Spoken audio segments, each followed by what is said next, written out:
మనం ఈరోజు ఈ వీడియోలో కన్వర్జెన్సీ, డైవర్జెన్సీ అనే టాపిక్ గురించి తెలుసుకోబోతున్నాం. Very interesting topic. మీరు వీడియోని స్కిప్ చేయకండి. జస్ట్ 2-3 మినిట్స్ లో కంప్లీట్ చేసే ప్రయత్నం చేస్తా. ఓకే, మనకి కన్వర్జెన్సీ అంటే ఫస్ట్ ఏంటో తెలియాలి. కన్వర్జెన్సీ అంటే మనకి ప్రైస్ ఫాల్ అవుతున్నప్పుడు ఇండికేటర్ కూడా ఫాల్ డౌన్ సైడ్ చూపిస్తే ఇది కన్వర్జెన్సీ. సింపుల్. ఇది అంటే ప్రైస్ ఎటు మూవ్ అవుతుందో ఇండికేటర్ కూడా అటు సైడ్ మూవ్ అయితే కన్వర్జెన్సీ అనమాట.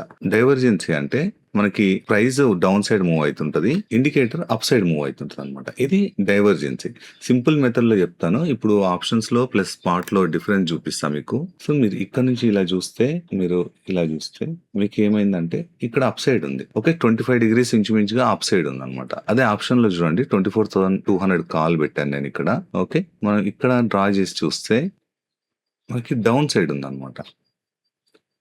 సో ఓన్లీ ఇండికేటర్లోనే కాకుండా ఆప్షన్స్లో కూడా మనకి కన్వర్జెన్సీ, డైవర్జెన్సీ వర్క్ అయింది అనమాట. మార్కెట్ ఫాల్ అయ్యేటప్పుడు ఆప్షన్ కూడా ఫాల్ అయితే ఇది కన్వర్జెన్సీ. సో మార్కెట్ పెరిగేటప్పుడు మార్కెట్ డౌన్ అయ్యి కన్వర్ట్ అయింది అనుకోండి, ఇది డైవర్జెన్సీ అనమాట. ఇప్పుడు చూడండి మార్కెట్ పెరుగుతుంది కానీ ఇక్కడ ఏంది, మార్కెట్ ఫాల్ అవుతుంది. కానీ ఈ స్ట్రక్చర్ గుర్తు పెట్టుకోవాల్సి వస్తుంది మనం ఎప్పుడైనా సరే. ప్రైస్ ఎటు ఫాల్ అయితే అటు సైడ్ ఇండికేటర్ మూవ్ అయిందంటే కన్వర్జెన్సీ. ప్రైస్ ఫాల్ అయ్యేటప్పుడు ఇండికేటర్ ఆపోజిట్ డైరెక్షన్ లో మూవ్మెంట్ ఇస్తే అది డైవర్జెన్సీ అనమాట. సింపుల్. మీరు ఒకసారి చూడండి, ఇక్కడ నేను లైన్ థిక్ చేయాలా, కొంచెం లైన్ థిక్ చేసి చూపిస్తా. ఓకే, ఆపోజిట్ డైరెక్షన్ లో ఉన్నాయి చూడండి రెండు. ఇది ఆప్షన్స్, ఇదేమో స్పాట్.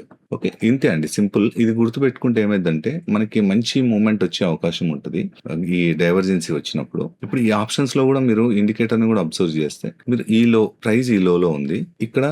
ఓకే, ఈ ఏరియాలో ఉంది. దాని తర్వాత ప్రైస్ ఈ లోని బ్రేక్ చేసింది ఇక్కడ. కానీ ఇండికేటర్ ఏమైంది, ఈ లోని బ్రేక్ చేయలేదు ఇక్కడ. అంటే ఇండికేటర్ లో కూడా ఇలా ఆపోజిట్ డైరెక్షన్ లో ఉందన్నమాట. ఇలా ఉన్నప్పుడు మూవ్మెంట్ కన్ఫర్మేషన్ వచ్చిన తర్వాత కింద వాల్యూమ్ చెక్ చేసుకుంటే మనకి ఇక్కడ చూడండి, ఇదొక క్యాండిల్, ఇదొక క్యాండిల్. సో వాల్యూమ్ అనేది ఇంక్రీజ్ అవుతుంది అనమాట. సో ఒకవేళ ఫేక్ వాల్యూమ్ అయితే స్టాప్ లాస్ హిట్ అయితే, కరెక్ట్ అనుకోండి, జెన్యున్ వాల్యూమ్ అనుకోండి, మూవ్మెంట్ మంచి క్యాప్చర్ చేయడానికి ఉంటుంది. 1:5-10 ఈజీగా వస్తుంది అనమాట. ఇది ఏ టైం ఫ్రేమ్ లో అయినా పనిచేస్తుంది. మనం అయితే 5 minutes లో చూస్తున్నాం ఇప్పుడు. ఈ ప్యాటర్న్ వెరీ వెరీ ఇంపార్టెంట్ అండి. చూసుకోండి, ఎప్పుడైనా క్యాప్చర్ చేయడానికి చాలా ఈజీగా ఉంటుంది. కాకపోతే వాల్యూమ్ కన్ఫర్మేషన్ వచ్చిన తర్వాత కూడా మనం ఉన్న క్యాపిటల్ మొత్తం పెట్టి ట్రేడ్ చేయొద్దు ఎప్పుడైనా సరే.